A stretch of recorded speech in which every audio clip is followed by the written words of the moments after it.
Ito ang kwento ng isang beauty queen, hinihinalang love affair sa isang police major at ang patuloy na paghahanap kay Catherine Camilon. 11 buwan nang nawawala ang beauty queen na si Catherine Camilon.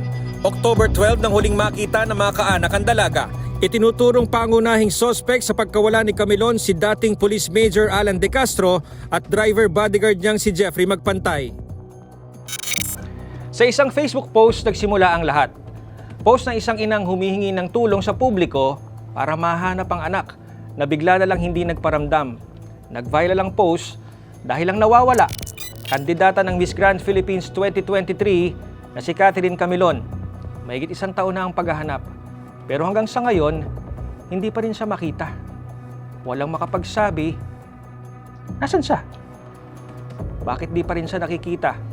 May kumuha ba sa kanya? May masamang nangyari? O nagtatago lang? Pero sino nga ba si Catherine Camilon?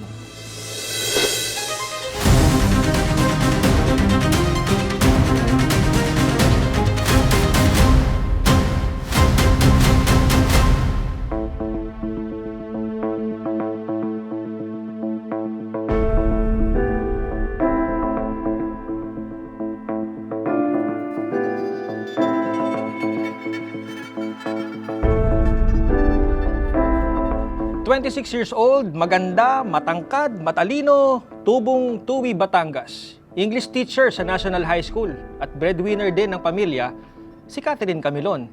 Mahilig sumali sa mga beauty pageants at isa nga sa mga sinalihan niya noong July 2023 ay ang Miss Grand Philippines. 2023, October 12, alas 6 ng gabi, normal na nagpaalam si Catherine sa kanyang inang si Rose. Sabi niya, pupunta siya sa isang radio station sa Batangas City. Sa radio station na ito, nagtatrabaho dati bilang talent si Catherine. Pero hindi niya dinitalye sa ina kung anong gagawin niya doon. Normal ding hinatid ni Rose si Catherine sa kotse ng anak na isang gray Nissan Juke. Noong mga panahon na iyon, akala ni Catherine at maging ni Rose, isang ordinaryong araw lang ito. Matapos ang 1 oras, mag-aalas 7 ng gabi, via Messenger, nag-message si Catherine kay Rose. Sabi niya, andito na ako sa Centro Mall. Sa bayan ng Lemery sa probinsya rin ng Batangas, ang mall na ito. Mula Tuwi, 2 bayan lang ang layo ng Lemery, mga 1 oras lang ito kung may sarili kang sasakyan. Alas 8:30 ng gabi, tumawag si Catherine kay Rose, pero nasa isang gasolinahan na siya sa Bawan, Batangas. Inaantay raw niya ang isang katrabaho na hindi nasabi ni Catherine kung sino. 1 minuto at 13 segundo, nag-usap ang mag-ina. Ang di alam ni Rose, ang higit 1 minutong phone call na ito, ang huling beses na palang maririnig niya ang boses ng anak. Kinabukasan, October 13, inaasahan ni Rose na uuwi ang anak, pero hindi ito nangyari. Kinutuban na si Rose. Ilang beses niyang tinatawagan ng anak pero hindi na makontak. Last seen 14 hours ago sa messaging app si Catherine. Kalahating araw ng offline. Mula nang huli niyang makausap, wala ni isang missed call o text sa ina. Hindi na ito ordinaryo, ayon kay Rose. October 14, 2 araw nang walang paramdam si Catherine. Kaya nag-post na sa social media si Rose. Sa kanyang post, tila kinakausap niya ang anak. Sabi niya, anak, nasaan ka? Uwi na. Magbuhay ka na ng cellphone para makausap ka na namin. Mahal na mahal ka namin. Diyos ko, tulungan mo po kaming makita na o makausap ang aming bunso. Huwag niyo po siyang pababayaan. Maging si Chinchin na kapatid ni Catherine, nag-post na rin. Sabi niya sa kapatid, sana makabalik ka na sa atin. Madami nang nag-aalala sa'yo. Kung nasaan ka, halos 2 araw ka nang walang update sa amin. Wala namang alis na wala kang update. Sana okay ka lang kung nasaan ka man. Mahal na mahal ka namin. Ang mga post na yan ng mag-ina, agad-agad nag-viral sa social media. Nag-trending. At maraming nagka-interes sa panawagan ng pamilya. Kabilang dito ang kabi-kabilang news outlet. At dito na ako pumasok sa storyang ito. October 17, 5 araw nang nawawala si Catherine. Tinawagan ako ng desk editor ko at inassign sa akin ang storyang ito. At dahil tubong Tuwi, Batangas si Catherine, dito na ako agad na nagpunta. Sa Tuwi Municipal Police Station, sakto kaming nag-abot ni Rose at kapatid na si Chinchin. Galing na pala sila sa Police Regional Office Calabarzon. At kausap na ang CIDG. Dito ko sila unang nakilala. Nung una, hindi nga nakikipag-usap si Rose at kita sa mukha niya ang pagkatuliro at balisang ina. Si Chinchin ang unang nakipag-usap sa akin at bilang isang journalist, ipinaliwanag ko ang pakay namin kung paano makakatulong sa kanilang paghahanap ang ma-broadcast ito sa aming news platform na TV Patrol. Nang matuloy ang interview, dito ko nalaman na birthday pa ni Rose noong October 16. Pero hindi nga daw niya na-celebrate ang birthday sa kauna-unahang pagkakataon kasi nga naman nag-aalala siya sa bunsong anak na si Catherine. Sabi pa ni Rose, wala siyang alam na may nakatampuhan si Catherine kahit sa pamilya o sa mga kaibigan, kaya imposibleng lumayas ito. So as SOP ng mga pulis at nandun na rin ang pamilya sa police station, agad silang nagsagawa ng backtracking. Nakakuha agad sila ng kopya ng CCTV sa mall sa Lemery na pinuntahan ni Catherine. Dito nakita na pasado alas 7, nahagip ng kamera si Catherine na mag-isang naglalakad sa loob ng Sentro Mall. Pinuntahan rin ng mga pulis ang radio station na sinabing pupuntahan ni Catherine, pero ayon sa radio station, matagal nang hindi pumupunta doon ang dalaga. Hindi rin ito dumating sa istasyon nung gabi ng October 12. Pati yung gas station sa Bawana, kung saan tumawag si Catherine sa ina, pinuntahan rin ng mga investigador. Kaya lang, nagkataon namang walang CCTV ang gas station na yan. At wala ni isa doon ang nakakita at makakapagsabi na dumating doon ang dalaga. Yung gray Nissan Juke na dala nga pala ni Catherine nung umalis siya, nadiskubre ng mga pulis na hindi nakapangalan sa kanya kundi sa isang tao na taga Binangonan, Rizal. Kaya pinuntahan na nila ang nakarehistro sa sasakyan. At ang sabi ng may-ari, naibenta na nila ang sasakyan Abril 2019. Habang tumatagal, parami na ng parami ang nagkaka-interes sa kaso ni Catherine Camilon. Bawat update, hindi na binabitawan ng media. Marami na ang sumusubaybay sa kanyang kwento. Pagpatak ng ika-isang linggo matapos na mai-report na nawawala siya, inactivate ng PNP Calabarzon ang kanilang Regional Committee on Missing Persons. Nagkaroon ng breakthrough ang kaso. May isang person of interest o POI na natukoy ang pulis. Sino itong POI? Siya ba ang kasama ni Catherine nang mawala siya?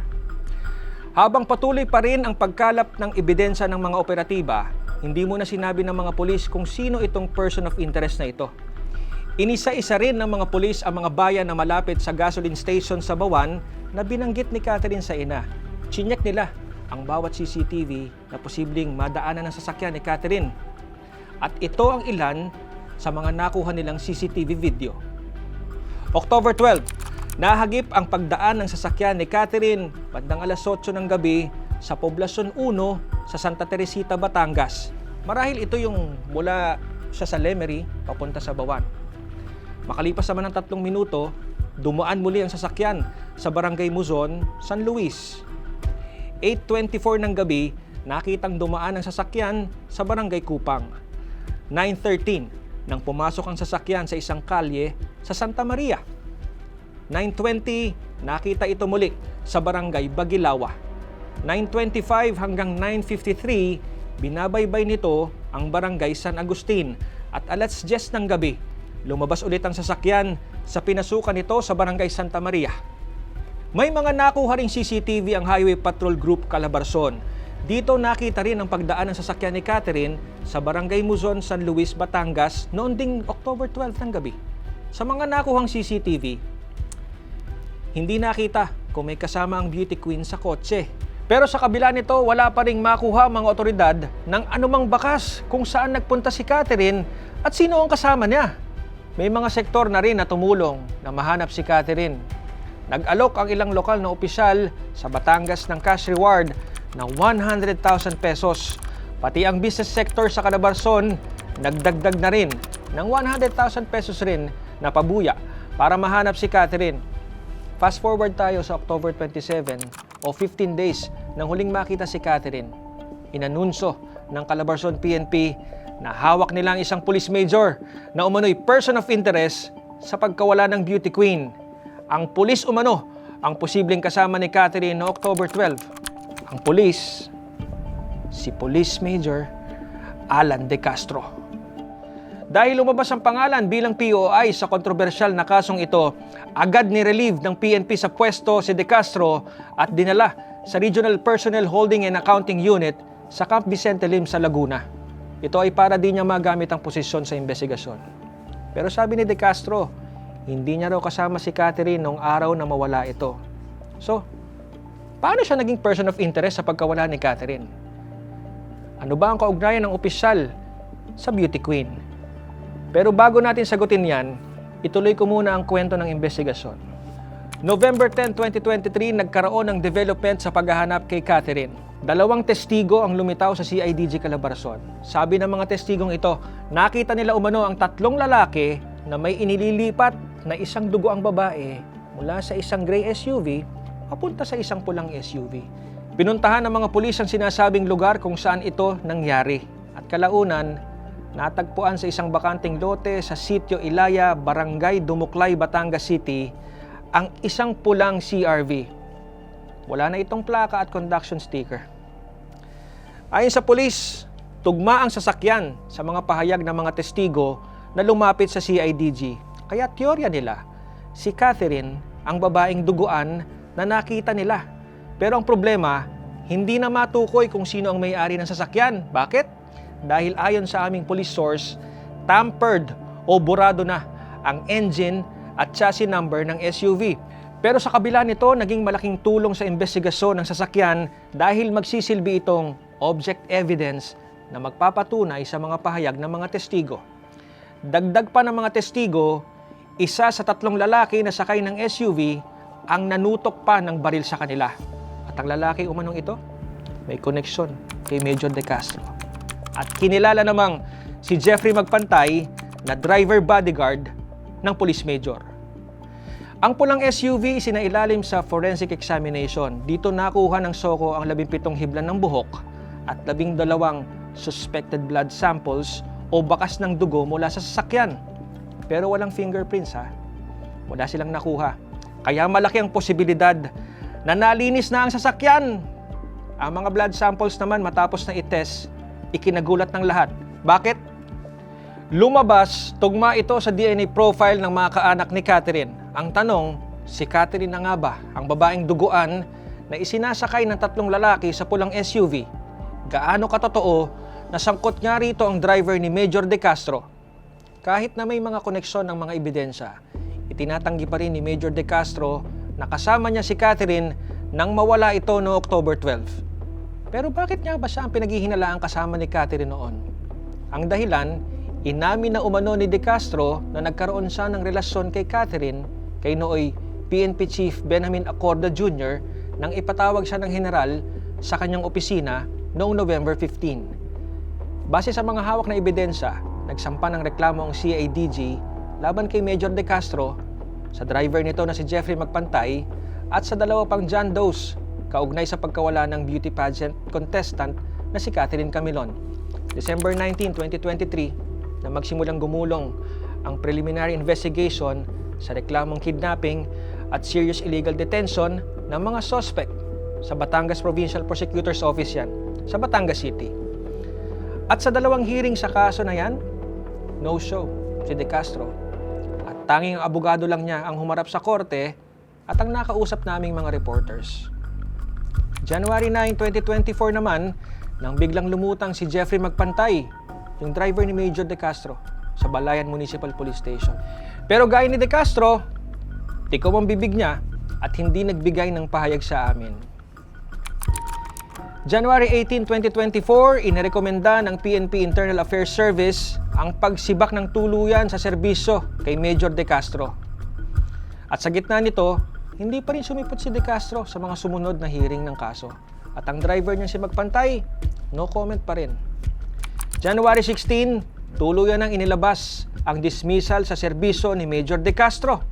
At dahil nga sensational ang kasong ito, naging malaking crime scandal ang pagkawala ng beauty queen Pati ang Senado, nagsagawa na rin ng pagdinig dito. Dito sumipot na si Major De Castro pero na-cite in contempt at dinetain sa Senate detention dahil umano sa pagsisinungaling na wala umano silang relasyon ni Catherine pero agad din siyang pinakawalan matapos lang ang ilang oras. May 16, nagulat ang pamilya ni Catherine nang dinismiss ng prosecutor sa San Pablo City, Laguna ang kidnapping at illegal detention complaint na inihain ng CIDG laban kina De Castro, Magpantay at dalawa pa. Pero agad naghain ng motion for reconsideration ng CIDG Calabarzon. At laking tuwa naman ng pamilya ni Rose nang tanggapin ng korte ang motion for reconsideration nila noong August 2024. September 4, 2024, naglabas ng warrant of arrest ang korte para kina Major De Castro, Magpantay at dalawa pang suspect. At September 18, naaresto sa Balayan, Batangas sina De Castro at Magpantay sa bisa ng warrant of arrest na ito. Pinagbigyan naman makapagpiyansa sina De Castro at Magpantay habang naghihintay ng trial. Hinahanap pa rin ang dalawang di pa kilalang lalaki na itinuro ng mga testigo na umano'y nagbuhat ng dugo ang katawan ng isang babae mula sa gray SUV patungo naman sa pulang SUV.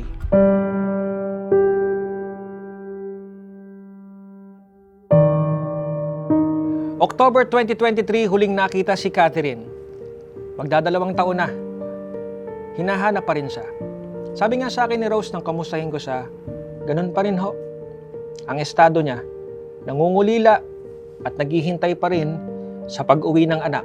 Patuloy na umaasang makikita pa ang kanyang bunso. 2025 na, tuloy pa rin ang kwento kay Catherine Camilon.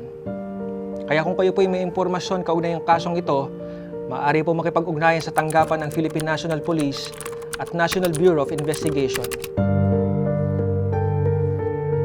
Ikaw, ano sa tingin mo ang nangyari kay Catherine Camilon? I-comment ang inyong sagot sa videong ito. Ako po si Jeff Caparas at ito po ang Philippines' most shocking stories.